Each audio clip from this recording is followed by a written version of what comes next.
రోజుల తర్వాత అలాంటి మధ్యలో నేను నన్ను దేవుడు ప్రవేశపెట్టాడు. ఈ మధ్యలో నాకు 4 స్ట్రెంతులు పడ్డాయి. ఒక పిల్లలు కూడా మొత్తం 5. అయినా దేవుడు ఆంధ్ర, కర్ణాటక, తెలంగాణ ప్రాంతాలు వాడుతుంది. మొన్న 26వ తారీఖు 16వ తారీఖు కర్ణాటకలో బాల్కీలో మీటింగ్ ఉంటే అక్కడికి వెళ్ళాం.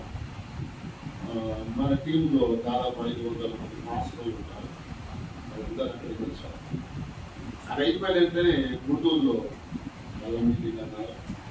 అక్కడికి వెళ్ళాం. అక్కడికి కూడా వచ్చారు చాలా. తర్వాత ఇప్పుడు హైటెక్ సిటీలో ఈ నెల 23వ తారీఖు మళ్ళీ పాస్టర్స్ మీటింగ్. అక్కడ కూడా ఆల్ ఇండియా నుంచి వస్తాం. భారతదేశం నలుమూలల నుంచి వస్తూ ఉంటారు. దేవుడు మరి వాడుకుంటూ ఆ దేవాలయం గురించి కృతజ్ఞతలు తెలియజేస్తున్నాను. నేను వీడికి రావడానికి జయపాల్ గారు కూడా ఎంతో కష్టపడారు. రాసుకోవాలి గారు తీసుకురావడం, చేపట్టుకోవడం, లాగడం. ఈ మట్టి కూడా ఎక్కలేదు. ఇక్కడ ఉంది, ఈ ఎత్తు కూడా ఎక్కలేదు. తర్వాత లిఫ్ట్ విషయంలో ఆయనే సహకరించాం. కాబట్టి మరి మీ మధ్యలో దేవుడు ప్రవేశపెట్టినప్పుడు ఒక 2-3 మాటలు మనం విందాం. బైబిల్ ప్రకారంగా మన దేవుని పరిచయాలను చక్కగా జరిగించాలంటే 2-3 విషయాలు మనం గుర్తుపెట్టుకోవాలి. నేను మీకు ఏంటంటే హెచ్చరికలని కాదు కానీ ప్రేమపూర్వకంగా మరి నేను తెలియజేస్తున్నాను. యోబు గ్రంథము 22వ అధ్యాయము 1వ వచనం ఒకసారి చదువుకుందాం. మనము దేవుని వాక్యం వినాలన్నా, దేవుని సేవ చేయాలన్నా మనలో 2 రకాలైనటువంటి ఆశీర్వాదాలు ఉండాలి. అవి ఉంటేనే మనము దేవుని పని చేస్తాం. అది చదువుకుందాం. దేవుని స్తోత్రం కలుగుతాం. యోబు గ్రంథం 22వ అధ్యాయం 1వ వచనం. అప్పుడు తేమానీయుడైనటువంటి ఎలీఫాజు ఇలాగ ప్రత్యుత్తరం ఇచ్చాము. చాలు. మనము ఎందుకు ఈ మాట చదువుకుంటున్నామంటే యోబుతో తేమానీయుడైనటువంటి ఎలీఫాజు అనేటటువంటి వ్యక్తి మాట్లాడుతున్నా. అసలు యోబు ఎంతటి వాడో మనందరికీ తెలుసు. దేవుని చేత మాట్లాడిన వ్యక్తి, ప్రశంసించిన వ్యక్తి. దేవుడు ఆయన గురించి చెప్తూ ఉంటున్నటువంటి నా దాసుడైనటువంటి యోగుని చూసావా. అప్పుడు యోగు ఎలా ఉన్నాడు చెప్పండి? రోగాలతో ఉన్నాడు. ఆయన ఆత్మపూర్వుడు. దేవుని వాక్యం ఎవరు వింటారంటే ఆత్మపూర్వులు వింటారు అని చెప్పడానికి చెప్తున్నాడు. ఎలీఫాజు పెద్ద వ్యక్తి కాదు, స్నేహితుడే, సంతోషం. కానీ ఆత్మపూర్వుడు కావాలి. యోగు ఆత్మపూర్వుడు కాబట్టి ఏం చేశాడు చెప్పండి? నువ్వు నాకేం చెప్తున్నావు? నువ్వు నాకు చెప్పాను వాడేవా? నా సమానుడా అంటలేడు. చిన్నపిల్లలు చెప్పినా, పెద్దవాళ్ళు చెప్పినా, బీదవాడు చెప్పినా, ధనికుడు చెప్పినా, ఆత్మపూర్ణుడు ఎవరైనా మనతో మాట్లాడుతున్నప్పుడు మనం చెవిలోకి వినాలి. ఎవరైనా సరే ఆత్మపూర్ణుడు వాళ్ళు కదా. అక్కడ తారతమ్యాలు లేవు. నువ్వు ధనవంతుడు, నువ్వు రాజు కదా, నువ్వు రాష్ట్ర ముఖ్యమంత్రి, ఎవరైనా సరే ఆత్మపూర్ణులు చెప్పినప్పుడు అంటే నువ్వు చూపించగలవు. ఇంకొక 2వ మాట మనం ఏంటంటే న్యాయమా 2 సంఘటనలు జరుగుతాయి. వాళ్ళ ఇంట్లో ఇజ్రాయెల్ దేశం నుంచి తీసుకొచ్చినటువంటి ఒక పని మనిషి బానిసరాలు ఉంటారు. ఆమె కనీసము ఆయనను ఎప్పుడు కూడా చూడలేదనుకుంటా. కాకపోతే ఆయనకు రోగం ఉందని తెలుస్తుంది. వాళ్ళ యజమానురాలతో చెప్పారు, మా దేశంలో ఒక దేవుడు కాదు, ఆయన దగ్గరికి వెళ్తే నా యజమానుడు బాగుపడతాడని చెప్పగానే ఆయన కూడా సంతోషించింది వాళ్ళ భర్త బాగుపడాలని. ఎందుకంటే నేను నిన్న మీటింగ్లో పాస్టర్ గారు చెప్తాను. ఏంటని చెప్పాడంటే పాస్టర్తో చెప్తున్నా, పాస్టర్ గురించి చెప్తున్నా. ఆమె నాకు భార్య కాదు, నా తల్లి కాదు. నేను చాలా సంతోషించాను. ఆయన చెప్తున్నాడు, నా తల్లి అంటున్నాడు. పాస్టర్ చెప్తున్నా వింటున్నా. ఇలాంటి పేరు తెచ్చుకునే స్త్రీలు ఎవరైనా ఉంటారా? ధన్యురాలు తెచ్చుకుంటే భర్త నాకు చెప్పాలి. భర్త ఏం చెప్పాలంటే నా తల్లి అని చెప్తే ఆమె ధన్యురాలు కదా. ఈ యొక్క నయమాన్ భార్య కూడా నయమాన్ బాగుపడాలని ఆయనతో చెప్తుంది. అయ్యా గ్రాడ్యుయేషన్లో వచ్చిన ఒక జర్నలిస్ట్ ఉన్నారు, ఆయన దగ్గరికి బాగుపడుతూ ఉంటే ఆయన త్వరపడ్డాడు. సిరియా దేశపు అధికారి, సైన్యాధ్యక్షుడు, తర్వాత ఎవరు ఆయన హోమ్ మినిస్టర్. మన హోమ్ మినిస్టర్ ఎట్లా అంటాడు? మన హోమ్ మినిస్టర్ గుండెలు తీస్తారు, రక్తం తాగుతారు, బ్రాహ్మణుడైనా రక్తం తాగుతారు. అలాంటి హోమ్ మినిస్టర్ అంటే అంతే. మరి వాళ్ళ దేశం కోసం వాళ్ళు అలా ఉండాలి. బ్రాహ్మణుడే కానీ రక్తం కూడా తాగుతారు, తప్పదు. వాళ్ళ డ్యూటీ అలా ఉంటారు. అలాంటి వ్యక్తి కూడా ఆ యూదురాలు బానిసరాలు చెప్పిన మాట ఉన్నాయి. సరే, అక్కడ ఒక సంఘటన జరిగింది. చిన్నమ్మాయి నాకెందుకు చెప్పాలి అనుకోలేదు, కానీ చిన్నమ్మాయి చెప్పిన మాట కూడా విన్నాను. అక్కడి నుంచి ఎలిషా దగ్గరికి వెళ్ళగానే ఎలిషా అన్నాడు, వెళ్ళి యోర్దాను నదిలో వెళ్ళి 7 సార్లు ముందుగా ఉంటే ఏంటి నేను ఎవరిననుకో నేను సైన్యాధ్యక్షుడు. అక్కడే ఉన్న ఒక పెద్ద మనిషి అన్నాడు, ఏమయ్యా నీకు 2 బంగారాలు ఏమో అడిగారా? 7 సార్లు యోర్దాను నదిలో ముందుగా ఉన్నాడు. అంతే విధంగా ఆయన మాట విన్నాడు. ఎందుకు విన్నాడో తెలుసా? ఆయన రోగమును బట్టి. అంటే దీన్ని బట్టి ఏం చెప్తున్నానంటే తెలుసుకోండి. నీకు ఏంటంటే మనం దేవుని మాట వినాలంటే రోగం అన్నది ఉండాలి, ఆత్మనన్నా ఉండాలి కదా. ఆత్మైనా ఉండాలి, రోగమైనా ఉండాలి. కాబట్టి మనం ఈ మాటలు బట్టి మనం నేర్చుకున్నది ఏంటంటే మనం ఎవరు చెప్పినా కూడా ఆత్మీయులు చెప్పినటువంటి మాటలు వినడం వల్ల మనం దీవించబడతాం. ఇకపోతే మన వాక్యములకు వెళ్దాం. వాక్యం ఏమిటంటే దేవుని స్తోత్రం కలుగుగాక. కీర్తన గ్రంథము 5వ అధ్యాయము 3వ వచనం కూడా మనం చదువుతున్నాం. సమయం ఇచ్చినటువంటి అధ్యక్షుల వారికి నా సమయం అయిపోగానే చెప్పేసారు. ఎవరి అధ్యక్షులు గారు చెప్పేసాను కావాలి. ఎందుకంటే మనం మైక్ ఇస్తే ఆగం కదా, టైం జరగదు. కానీ ఇచ్చిన టైంని మనం సద్వినియోగం చేసుకుంటే మరొకసారి పిలుస్తాం. మరొకసారి పిలవాలంటే మనం ఇచ్చిన సమయాన్ని సద్వినియోగం చేసుకోవాలి కదా. సరే, ఇప్పుడు మనం చదువుకుందాం. కీర్తన గ్రంథం 5వ అధ్యాయం.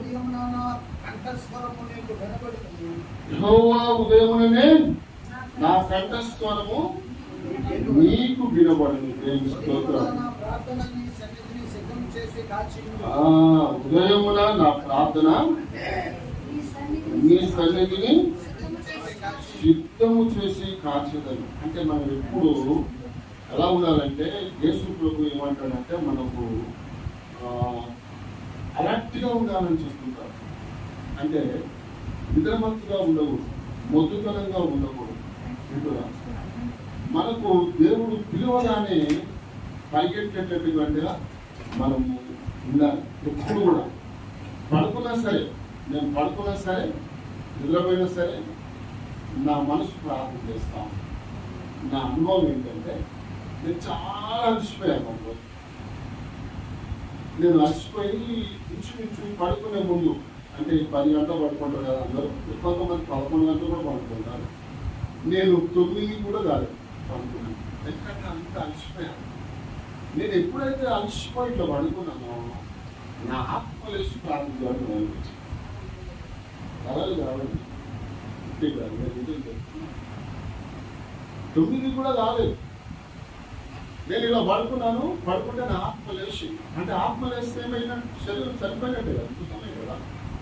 ఆత్మ ఉంటేనే ఇది పనిచేస్తుంది. ఆత్మ లేకపోతే శరీరము మొత్తం పెడుతుంది. ఇలాంటి అనుభవాలు ఎన్నో ఉంటాయి. మనం ఒకసారి ప్రార్థన చేయలేకపోతే మన దేవుడు మనం ఏం చేస్తాడు? ప్రోత్సహిస్తూ మన తరపున, మన పక్షంగా ఆయన ప్రార్థన చేసిన రోజులు స్తోత్రం. అయితే ఇక్కడ భక్తుడు చెప్తున్నాడు, ఏమంటాడంటే ఉదయకాల ప్రార్థన చాలా విలువైనది. ఎవరైతే ఉదయకాల ప్రార్థనను అలక్ష్యం చేయకుండా దాన్ని మనము ఇందులో అనుసరిస్తూ ఉంటే దేవుడు మనకి ఎన్నో తలంతులు, ఎన్నో రకాలైనటువంటి దీవెనలు, ఆశీర్వాదాలు ఇస్తారు. నేటికి 30 సంవత్సరాల క్రితం నా బియ్యం దుకాణం పోయింది. నా హోల్సేల్ ప్రైస్ ఉంటుండే గొడవ చౌరస్తా. తర్వాత నా గవర్నమెంట్ జాబ్ ఉంది అప్పుడే. తర్వాత ఇంకో నాకు ఫైనాన్స్ నడిపించేవాడు, డబ్బులు బాగుండేది. కానీ దేవుడు అన్నాడు, అప్పటికి నేను నామకార్థం రాస్తాను, నువ్వు నరకానికి పోతావు. ఎందుకు అంటే ఫైనాన్స్ నడపడం వల్ల డబ్బులు వడ్డీలు తినడం వల్ల నువ్వు నరకానికి పోతావు. అదే ఉద్దేశం. ఇక పోయి అప్పుడు హైటెక్ సిటీ లేదు, లంబాడి తండలో నేను అక్కడ ఒక రాయి మీద కూర్చొని ఏడుస్తున్నా మధ్యాహ్నం 3 గంటల. ఎందుకంటే మనుషులు ఏం చేశారంటే వీడిపైన అయిపోయింది. గవర్నమెంట్ జాబ్ ఉంటే బతికేవాడు, ఇప్పుడు బతుకులా అన్నవాళ్ళు ఉన్నారు. జాబ్ ఉందని బతుకున్నా కానీ ఇప్పుడు బతుకులు ఉన్న వాళ్ళు కూడా ఉన్నారు. అయితే ఏడుస్తుంటుంటే మధ్యాహ్నం 3 గంటలకు దేవుడు నా దగ్గరికి ఎంత బాగుంది వచ్చాడు ఉంటాడు. ఎప్పుడుకి ఆ రోజు నుంచి ఈ రోజు ఎప్పుడు కూడా వెనుక భాగంలో ఉండి ఏం చెప్తున్నాడంటే, ఎందుకు ఏడుస్తున్నావు అని. అయ్యా నా పరిస్థితి ఒక మనిషితో మాట్లాడినట్టు మాట్లాడుతున్నాను. నన్ను వెంబడించు, నేను అనేక విధాలుగా ఆశ్రయిస్తాను. ఆ మాట నాకు వెంటనే నాకు దీవెనలు వస్తాయి, ఆశీర్వాదాలు వస్తాయని ఆయన చెప్పినవన్నీ వదిలేసి దేవుడికి సరెండర్ అయిపోయాను. ఆ రోజు నుంచి ఈ రోజు వరకు దేవుడు నేను బహుగా వాడుకుంటున్నాను. మనం మాట వినాలి, దేవుడు చెప్పినట్టు వినాలి. ఇది కరెక్ట్ కాదంటే అది వదిలేసాను. నాకు రాజకీయ నాయకులు అందరూ తెలుసు. నేను సీనియర్, నా చుట్టూ కాంగ్రెస్ ఉంది, ఇందులో బీజేపీ ఉంది, తెలుగుదేశం ఉంది, ఆఖరికి ఇస్లాం పార్టీ కూడా అమ్మాయి ఉన్నారు. అక్కడ నన్ను పిలుస్తారు. ఇప్పుడు మిమ్మల్ని ఎట్లా అడిగాను, నన్ను పిలిచిన వాళ్ళందరినీ అయితే పిలుస్తూ ఉంటారు వాళ్ళందరూ, రండి రండి రండి. కానీ దేవుడు నన్ను ఎన్నుకున్నాడు దేవుడు సేవ చేయండి. దేవుడు చేయమన్న పని వదిలిపెట్టి మనము గనక వేరే పనులు చేస్తే మనకు చెప్పులు లేకుండా చేస్తాం. బియ్యం అమ్ముకున్న వాళ్ళకి పోలేదు తెలుసా, పోలేదు. కానీ ఏనాడు ఉపవాసం ఉండలేదు. హోల్సేల్ రైస్ బియ్యం దుకాణం ఎవరైనా వచ్చి అయ్యా 2 రోజుల నుంచి వండుకోలేదయ్యా అంటే నేను అనేవాడిని, నీకు ఏ మూట కనపడితే అది ఎక్కువ వెళ్ళిపోవాలి. పక్కన ఉన్న వాళ్ళు ఇదేం వ్యాపారం అయ్యా, ఈ వ్యాపారం మంటనా బియ్యం దుకాణం మంటనా అంటే, ఇవాళ ఆకలి కంటే నాకు ఒక్కరు నా షాపు నడిచినా నడవకపోయినా పర్లేదు అని చెప్పేసి అనేవాడిని. అది తెచ్చిస్తే ఇంకా బియ్యం తెచ్చుకుంటాను, లేదంటే దేవుడి స్తోత్రం అన్నమాట. ఆ విధంగా నేను ముందు సాగుతూ ఉంటుంటే దేవుడు నన్ను నడిపిస్తూ ఇప్పుడు ఆంధ్ర, తెలంగాణ, కర్ణాటకలో వాడుతున్నాను. మనం మాటిన భూదిగంతంలో వరకు వాడబడాలంటే దేవుడు మన కష్టమైనటువంటి చెప్తాడు. అది చాలా కష్టమే, నువ్వు చేయలేవు కానీ దేవుడు నీతో చేపిస్తాడు. చెప్పాను కదా, గుంటూరులో ఇప్పుడు చెప్పాను. అక్కడ నన్ను పిలిచారు, వాళ్ళు ఎవరో నాకు తెలియదు, నేనెవరో వాళ్ళకి తెలియదు. అక్కడికి వాళ్ళకి కొన్ని మాటలు చెప్తుంటుంటే వాళ్ళు చాలా బాగున్నాయండి అనుభవాలు అని చెప్తూ, అని నన్ను నేను హెచ్చించుకోవడం కాదు, నా ద్వారా దేవుడు మాట్లాడిన మాట. దీంట్లో మనము అసలు ఏంటి అంటే దేవుడు మనల్ని ఎలా వాడుకుంటాడో మీకా గ్రంథము 7వ అధ్యాయము 7వ వచనాన్ని మనం చదువుతున్నాం. మీకా గ్రంథము 7వ అధ్యాయం 7వ అధ్యాయము 7వ వచనం చదువుతున్నాం. అయినను యెహోవా కొరకు నేను ఎదురు చూసేదను.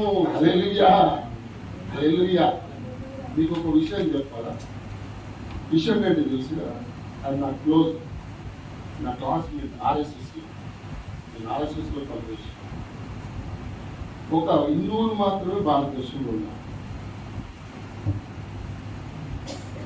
మిగతా వాళ్ళు ఏ మతస్థులు కూడా భారతదేశంలో ఉండకూడదు అనేది నేను నేర్చుకున్నాను. అదంతా కూడా దేవుడు వ్యక్తం చేశాను. ఎందుకంటే అది నేను పరలోక రాజ్యం తీసుకెళ్ళాను. నేను పరలోకం చూశాను. నమ్మినా మీ ఇష్టం, నమ్మకం ఇష్టం. నేను పరలోక రాజ్యం ఎట్లుంటుందో చూశాను. పరలోకంలో నా ఇల్లు కూడా ఎట్లుందో తెలుసు చూశాను. బంగారు వీధులలో రతనాల మేడలను నా కొరకై కట్టితివా నా తండ్రి యేసయ్యా. బంగారు వీధుల్లో తిరుగుతున్న చూశాను. అయితే నా ఇంట్లోకి పోయాను. నా ఇంట్లో పోయి బయటికి చూస్తే కాంపౌండ్ వాళ్ళ అవతల ఒక తాడి చెట్లులా ఉన్నారు మనుషులు. ఎట్లా ఉన్నారు వాళ్ళు? తాడి చెట్టు అంత ఎత్తులో ఉన్నారు. మనుషులు తాడి చెట్టు అంత ఎత్తులో ఉన్నారు. నేను అదే భాగంలో వస్తుంటుంటే, గేట్ అవుట్ నుంచి వస్తుంటే నా కోసం గేట్ తీయబడింది. గేట్ లోపలికి వెళ్ళిపోయాక నా ఇంట్లో నుంచి మేడ నుంచి చూస్తుంటే ఇంకా మనకు స్టెప్స్ అవసరం లేదు. మేడ మీదకి ఎక్కాలంటే లిఫ్ట్ కదా, ఆ లిఫ్ట్ అవసరం లేదు. మనం ఎక్కడికంటే అక్కడికి వెళ్తాం. ఎక్కాలున్నాయి. బంగారు కిరీటం ఉంది. ఇవన్నీ చెప్పు. అక్కడి నుంచి చూస్తుంటే తాడి చెట్టు అంతా ఎత్తున్న మనుషులు ఉన్నారు. బహుశా వాళ్ళు ఆదాము మొదలుకొని ప్రభు రాకడ సమయం వరకు అనుకున్నారు. వాళ్ళు నల్లగా ఉన్నారు. తాడి చెట్టులాగా ఉన్నారు. వాళ్ళ ముఖంలో కింద రక్తం సుక్కలు. సైతానికి రక్తం ఉండదు. సైతానికి రక్తం ఉండదు. కాబట్టి వాళ్ళు రక్తం సుక్కలేదు. నేను అన్నాను ఏంటి అంటే వాళ్ళంతా క్రైస్తవులే. వాళ్ళందరూ దేవుని చేత ఏర్పాటు చేసుకున్న వాళ్ళే. కానీ దేవుని మాత్రమే అని చెప్తున్నారు అక్కడ ఉన్న వాళ్ళు. అందుకే గేట్ లోపల రానియలేదు వాళ్ళు. నేను చెప్పాను కదా ఇప్పుడు కిషన్ రెడ్డి నాకు క్లోజ్. కానీ ఈరోజు కూడా ఆయన పక్కన నేను కూర్చోలేదు, ఆయన ఆహ్వానించలేదు. ఆయన మా ఇంటి ముందుకెళ్ళి వెళ్తుంటే కూడా నేను లోపల కూడా నేను వచ్చాను. లాస్ట్ ఎలక్షన్ మా ఇంటి ముందు నుంచి వెళ్తుంటే కదా నేను ఉన్నాను ఇంట్లో. ఎందుకు ఈ లోక సంబంధమైన వ్యర్థం అని భక్తులు చెప్తున్నారు. ఈ లోక సంబంధమైనటువంటి విషయాల్లో మనం పాల్గొంటూ పోతుంటే పరలోకం పోతుంటాం. ఈ ఎందుకు చెప్తారో తెలుసా? ఈ ఎందుకు చూపిస్తాడో తెలుసా? జాగ్రత్త పడతా. అది కావాలా, ఇది కావాలా? మీ బంగారులో ఇల్లు కావాలా, బంగారు నగరంలో ఉంటావా, వాళ్ళ తాడి షర్ట్ లాగా మీరు చూడాలి. వాళ్ళకి ఏంటంటే ఎప్పుడు పిలుపు వస్తారా, ఎప్పుడు ఆ బంగారం ఇళ్ళలో వెళ్ళాలా అని ఎదురు చూస్తున్నారు. కనీసం ఇటు చూస్తలే, నాకు చూస్తున్నా, ఇటు చూడలే, ఇటు చూడు. ఇంతే. ఎప్పటి నుంచి? ఇంచుమించు ఆదాము మొదలుకొని రత్న గ్రంథం వరకు వాళ్ళు చూసారా. మనం కొంచెం ఒకవైపు చూడం, మనం నెమ్మది ఉండదు. ఇందులో మనం ఒకరు నేను కొన్ని వాక్యం టైం ఇచ్చాను. టైం అయిపోగానే ఇంకా అదే ఇటు బిజీ. ఇంత అవసరం చెప్తుంది కూడా వినాలి మనం. దాంట్లో ఏ మంచి దొరుకుతుందో, ఎవరి ద్వారా ఏ వాక్యం దొరుకుతుందో మనం వింటూ ఉంటాం. అలా విన్నప్పుడు ఏమవుతుందంటే ఆ బంగారు వీధుల్లో, ఆ బంగారు పట్టణంలో, నగరంలో మనం ప్రవేశిస్తాం. మనం వెళ్తాం అక్కడి వరకు, కానీ గేట్లోకి వెళ్ళాం, గేట్ లోపలికి వెళ్ళాం. ఆహ్వానం లేదు. కాబట్టి మళ్ళీ చదువుకుందాం. అదే మాట దేవుని స్తోత్రం కలిగినాక మీకా గ్రంథము 7వ అధ్యాయం 7వ వచనం చదువుకుందాం. చదువుకుంటారా? 7:7 అయినను యెహోవా కొరకు నేను ఎదురు చూసేదను. మనం ఎలా ఉండాలంటే చెప్పండి, ఆయన కొరకు ఎదురు చూడాలి. వ్యతిరేకం ఉంటుంది. అయినా నాకు తక్కువేం లేదు. ఇందులో బ్యాంక్ బ్యాలెన్స్ ఉండదు. బ్యాంక్ వాళ్ళంటే మినిమం బ్యాలెన్స్ మెయింటైన్ చేయాలి. చేస్తామమ్మా? చేసే పరిస్థితి ఉందా? ఇప్పుడు అల్మాలో 100 రూపాయలు ఉండదు, జోబులో 10 రూపాయలు. కానీ కార్యం ఆగదు.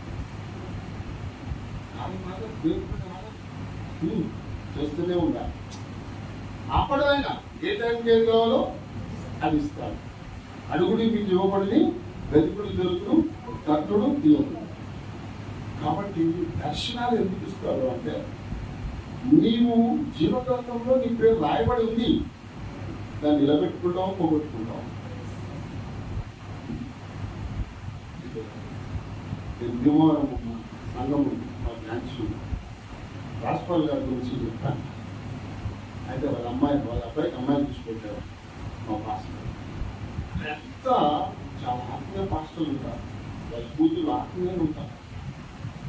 అయితే నేను అన్నాను, నీకు ఇక్కడ అమ్మాయి చదవండి, హైదరాబాద్ అమ్మాయి మీకు కూడా బోర్డంతో మంది, కానీ మేము కూడా అమ్మాయి భీమవరం మండలంలో చూద్దాం. ఎందుకు మనకు అవకాశాలు ఉన్నాయి కదా అంటే ఆయన చూసి పెట్టారు. పాస్టర్ మా బ్రాంచ్ పాస్టర్ చూసి పెట్టారు, తీసుకురాకుండా ఎప్పుడు వస్తారో అడిగి చెప్పారు. చూసారు వాళ్ళెవరు మనం ఎవరిని బట్టి, ఎస్ఐని బట్టి. ఇప్పుడు మనం ఎవరమో తెలియదు, ఎవరికెవరు తెలియదు. మనమందరం ఫ్రెండ్స్, మనమందరం చుట్టాలు, మనమందరం కూడా ఒకే రక్తంలో కడగబడిన వాళ్ళు. దేనికి అంటే ఎస్ఐ మాట వినాలి. అన్నిట్లో ఏముంది చెప్పండి, ఎస్ఐ. ఎస్ఐ లేకపోతే మీరెవరో నేనెవరు, నన్ను మీరు పిలవరు, నేను మిమ్మల్ని పిలవాలి.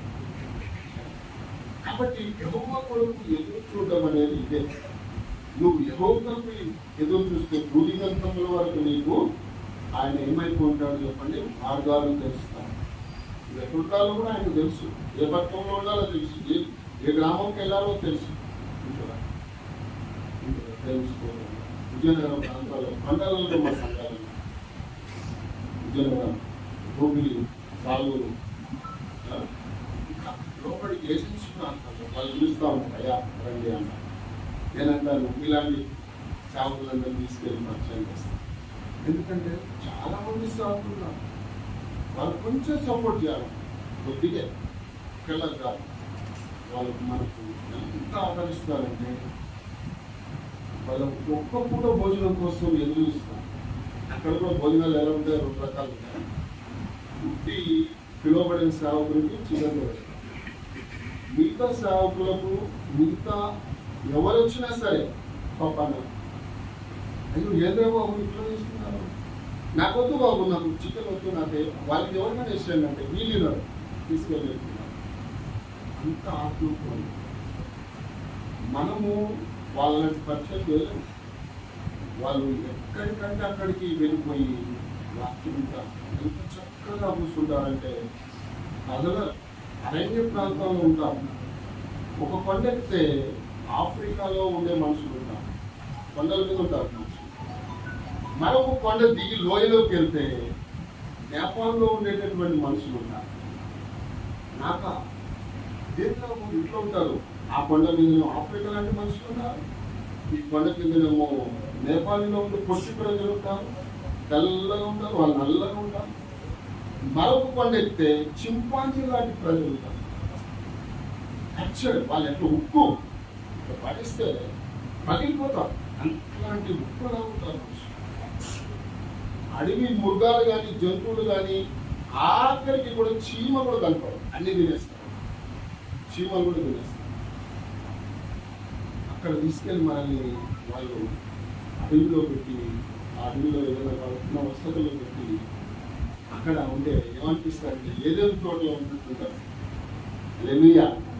ఎలా ఉంటుంది? ఏదేని తోటలో దేవుడు ఆదాముని ఎలాగైతే ఉంచాడో మనల్ని కూడా అలా ఉంచినట్టుగా ఉంటారు.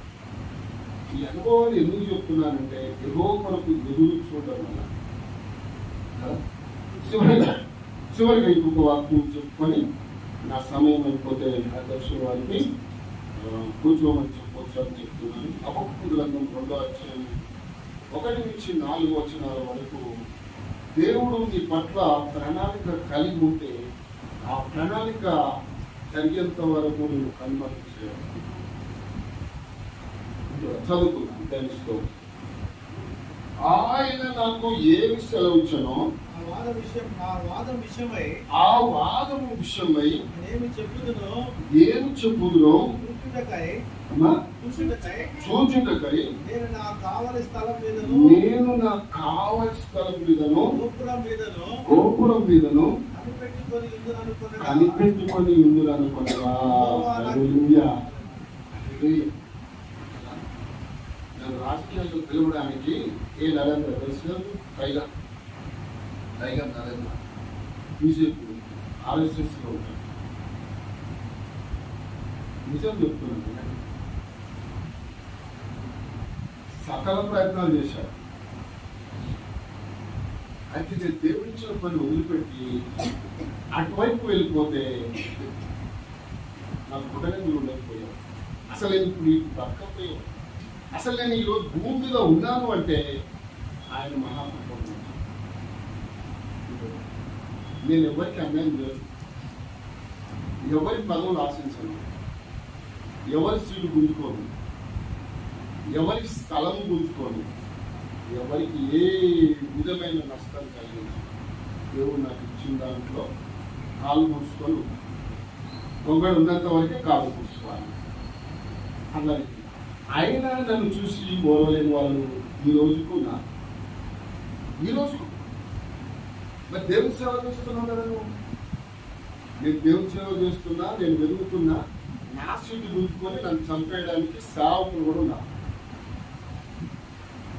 మామూలు అన్యులంటే అన్యులేదు, సేవకులు కూడా ఉన్నారు. నా మతలం కోసం ఈరోజు కూడా ప్రార్థన చేసేవాళ్ళు ఉన్నారు. నన్ను తోసేయాలి, నా సీటు గుంజుకోవాలి, అది దేవుడు ఇచ్చింది కదా. ఆయనే ప్రెసిడెంట్ భారతదేశానికి, నా సంస్థలో నేను ప్రెసిడెంట్. ఆ రోజు నుంచి ఈ రోజు వరకు నేను ప్రతి నెలకు 2 పెడతాను, నెలకు 2కి వెళ్తున్నా. చాలా మంది ఖచ్చితంగా బ్యాంక్ బ్యాలెన్స్ ఉండదు, అల్మాలో 10 రూపాయలు ఉండవు, అల్మాలో 100 ఉంటారు, 10 రూపాయలు ఉంటాయి. కానీ దేవుడు ఆపడతాం, వెళ్తూనే ఉంటాం, వస్తూనే ఉంటాం. ఎక్కడికి వెళ్ళి వస్తుండదో తెలియదు. ఇది చూసి మీరు బాగా అభివృద్ధి చెందుతున్నాడు, కోట్లు సంపాదించుకుంటే ఏమి లేవు, అన్ని పోగొట్టుకుంటాడు.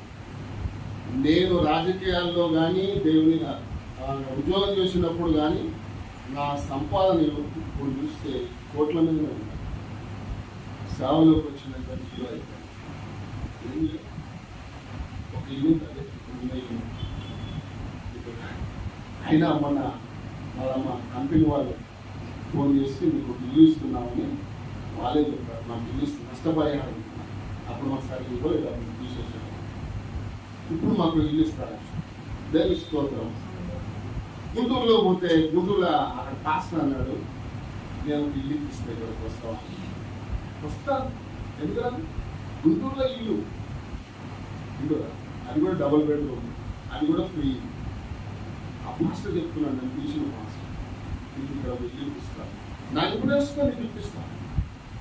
ఇస్తే తప్పనిసరిగా అక్కడ 4 రోజులు ఉంటే ఇక్కడ 4 రోజులు ఉంటాయి. అంతే దేవుని పని. రాజధాని, కొత్త రాజధాని మా శిష్యులందరూ చూపించుకుంటూ వచ్చాను. చూడరా అడిగి తుప్పలు, కొత్త రాజధాని, కోట్లు కుమ్మరిస్తున్నారు. ఏం లేదు, జగన్ అన్నాడు ఎందుకైనా ఆయన ఇక్కడ ఈ కోట్లు అదే విశాఖపట్నంలో కుమ్మరిస్తే ఎంత బాగుంటుంది. పిచ్చోడి చేతికి రాయిస్తే ఏం చేస్తాడంట, ఎవరు పడతారు చూడదు. అట్లా పోయిస్తున్నారు. ఏమీ లేదు. కొత్త బ్రిడ్జి ముందుకెళ్ళి నేనే వచ్చాను. వస్తున్నారు చాలా మంది. అక్కడ అంటున్నారు ఓపెన్ అయిందా, ఓపెన్ అయింది, మేము వచ్చాం. ఇప్పుడు కూడా విశాఖపట్నంలో పాస్టర్ ఎట్లా వెళ్ళారండి అంటే ఇట్లా వెళ్ళాను. తుళ్ళూరు మీదకి వెళ్ళి వచ్చాను. మా శిష్యులందరూ చూపించుకుంటూ మూలపోతలు ఆయన చూపించుకుంటూ వచ్చాను. అదే రాజధాని అంటారు, రోడ్లలో ఇంకా ఏమీ లేదు. విశాఖపట్నం పాస్టర్ ఇప్పుడే వాళ్ళతో మాట్లాడుతూ వచ్చాను. అయినా కూడా మనకు అక్కడ దేవుడు ఒక ఇల్లు ఏర్పాటు చేస్తాడు. చూసా, మనము అవసరం లేదు, దేవుడే మనకి ఏర్పాటు చేస్తున్నాడు. ఎందుకంటే అక్కడ పోయినప్పుడు 4 రోజులు ఉండొచ్చు, తప్పలేదు. నెలకు పోతామో, 6 నెలలకు పోతాం, సంవత్సరానికి పోతాము. మనం వెళ్ళిన చోట కూడా మనకు వసతులు ఉండాలి, వనరులు ఉండాలి. అయితే ఇక్కడ మనం చెప్తున్నటువంటి వాక్య భాగంలో హబక్కూకు గ్రంథం 2వ అధ్యాయం 1వ వచనం నుంచి చదువుకుంటూ పోతే 4 వచనాల వరకు చదువుతాం. చదవండి. యెహోవా నాకు ఇలాగ సెలవిచ్చాను, చదువువాడు పరిగెత్తుచు చదివేవాడు ఏం చేయాలంట? పరిగెత్తుకుంటూ చదవాలంట. నీవు ఆ దర్శనం ఇప్పుడు మనకి దేవుడు చెప్పినవన్నీ కూడా చెప్పాలంట. ఇక్కడ కూడా చెప్తుంటే చాలా మంది వింటున్నారు ఈ మాటలు. నేను చెప్పిన మాటలు కాదు, దేవుడు నాకు చెప్పిన మాటలు. నేను కల్పించి చెప్పండి ఏమి ఉండాలి కదా. చెప్తే ఎవరికి తెలుసు కదా, ఒక పొల్లైనా ఒక సున్నాయినా తీసివేయడం కానీ కలపడానికి కుదరదు. నెక్స్ట్ చదవండి. దేవుడిస్తుంది పలక మీద స్పష్టంగా రాయము, పలక మీద స్వంతంగా రాయము. ఆ దర్శన విషయము కాలంలో జరుగును. ఎట్లా అంటే చెప్పండి, మనకు జరుగుతుంది. దేవుడు ఏం చెప్పాడో అవన్నీ జరుగుతాయి మన జీవితంలో. దేవుడు అన్నాడు, ఆ పనుల మధ్య ఏడ్చుకుంటూ కూర్చున్నాను. వాళ్ళు అప్పలే అటెక్సిటీ లేదు ఆ రోజుల్లో. ఏమన్నాడు, నన్ను వెంబడించు, అనేక విధాలను ఆశీర్వదిస్తాను. అది ఇప్పుడు జరుగుతుంది నా జీవితంలో. నెక్స్ట్ దాని తర్వాత తర్వాత ఆ దర్శన విషయము నిర్ణయ కాలంలో జరుగును, సమాప్తం అవుతున్నది. ఆకాశము మధ్యలో అంధకార శక్తులు, చీకటి శక్తులు, దురాత్మలు ఉంటాయని తెలవడానికి దేవుడు నాకు దర్శనం చూపించాడు. ఏమిటి అని అంటే, నేను నాతో పాటు కొంత సంఘం, అంటే ఇక్కడ సంఘం ఉంది కదా, ఈ సంఘంలో నుంచి ఎంతో మంది పరిశుద్ధులు తెల్లని వస్త్రాలు వేసుకొని ఇట్లా వెళ్తూ ఉంటారండి. ఇది ఒక స్టెప్స్ అని, ఇది ఆకాశానికి భూమికి మిషన్. ఇక్కడి నుంచి పరిశుద్ధులందరూ వెళ్తూ ఉంటారు. అట్లా నా సంఘంలో నుంచి నేను వెళ్తున్నాను. ఎక్కడికి? పర్లోకానికి వెళ్తుంటుంటే చాలా అందమైన మెట్లు, స్టెప్స్, నడుచుకుంటూ ఆనంద గానాలుగా పాడుతూ వెళ్తా ఉన్నాం. అవతల స్టెప్ మీద ఒక వ్యక్తి, నాకు పరిచయం ఉన్న వ్యక్తి కూడా కనపడ్డాడు. ఒక వ్యక్తి నాకు కూడా తెలుసు, ఈయన కూడా తెలుసు. అయితే ఈయన ఏకాగ్రతను పోగొట్టడానికి అవతల ఉన్నటువంటి సైతాన్లో ఉన్నటువంటి పరిస్థితిని ఈయన పలకరించింది. హలో అని చెప్పేసి పేరు పెట్టి పిలిచాడు. ఈయన ఏం చేశాడో తెలుసా? హాయ్ అన్నాడు. ఎంత టైం పడుతుందండి? Hello hi. ఈయన ఏకాగ్రత ఏమైపోయింది? పక్కకి వెళ్ళిపోయాకనే ఆయనతో మాట్లాడి ఇటు చూసేసరికి వీళ్ళంతా వెళ్ళిపోయారు. వీళ్ళంతా వెళ్ళిపోయారు. ఏంటి స్టెప్స్ లేవు, ఇక ఆగిపోయినాయి లేవు ఇక. మరి ఏంటి, ఒకడే అయిపోయినా. సరే, ఎంతవరకు వచ్చారని కింది చూసాం, భూమి కనపడం. కింద స్టెప్స్ లేవు, పైన స్టెప్స్ లేవు. మరి అక్కడ నేను పిలిచిపోవడం ఉన్నాడని చూస్తే అక్కడ కూడా లేవు. ఎందుకంటే ఈ చిక్కులు పెట్టేటటువంటి విషయాలు ఇందులో, ఈ చిక్కులు ఇప్పుడు నేను చెప్పాను కదా, ఇప్పటికి ఉన్నటువంటి నరేంద్ర కూడా నాకు, ఈ బండారు దత్తాత్రేయ కూడా నాకు చాలా నచ్చం. ఇస్తాడు అని వచ్చారు. కానీ ఇది యేసు ప్రభు కంటే గొప్పవాడు నాకు ఎవరు లేదు. నేను చంద్రబాబు నాయుడుతో మాట్లాడాను. చంద్రబాబు నాయుడు ముఖ్యమంత్రిగా ఉన్నప్పుడు ఎన్నో పనులు తీసుకున్నాను. ఆ రోజుల్లో ఎన్టీ రామారావు ముఖ్యమంత్రిగా ఉన్నప్పుడు కూడా ఎన్నో పనులు తీసుకున్నాను. ఆపోజిట్ కూర్చొని మాట్లాడాను. రాజశేఖర రెడ్డి ముఖ్యమంత్రిగా ఉన్నప్పుడు వెళ్ళి ఆయనకు కలిసి మాట్లాడారు. కానీ ఇప్పుడు యేసుతో మాట్లాడుతున్నాను. ఎందుకో తెలుసా? అత్యున్నతమైన సింహాసనం కావాలంటే అవన్నీ వదులుకోవాలన్నా. దాన్ని కూడా వాళ్ళు పిలుస్తారు. ఇప్పుడు మన కోసం డోర్ ఓపెన్ మనం పోతే, కానీ ఈ డోర్ క్లోజ్ అయిపోయింది. ఏ డోర్ చెప్పండి? ఈ డోర్ క్లోజ్ అయిపోతుంది. అందుకే ఆయన ముందే చూపిస్తాడు, అదో నీ ఇల్లు, అదో నీ కుర్చీ. నా కుర్చీ తెలుసా? బంగారు సింహాసనం చూసా, 2 రెక్కలు ఉన్నాయి, కిరీటం ఉంది, నీకు కిరీటం ఉంది. ఇక మనకు గుర్రాలు అవసరం లేదు, రథాలు అవసరం లేదు, హెలికాప్టర్లు అవసరం లేదు, రాకెట్లు అవసరం లేదు. ఎక్కడికంటే అక్కడ చూసుకో. పోగొడతావా అంటారు. దేవుడు నాతో చెప్తాడు, ఏదైనా అడిగేసినావు చూసుకో అక్కడ, అవి కావాలా ఇవి కావాలా, వద్దులే ఆయన అవే కావాలి నాకు ఇవ్వదు. ఎవరో చూస్తున్నాను కదా ముఖ్యమంత్రి, వద్దు ప్రభా ఇదే కావాలి. ఎందుకు ఇలాంటివి మనం చూపిస్తాడంటే మనం ఆ రాజ్యానికి ఇందులో వారసులుగా ఉండాలని తెలుసు. అందుకే మనం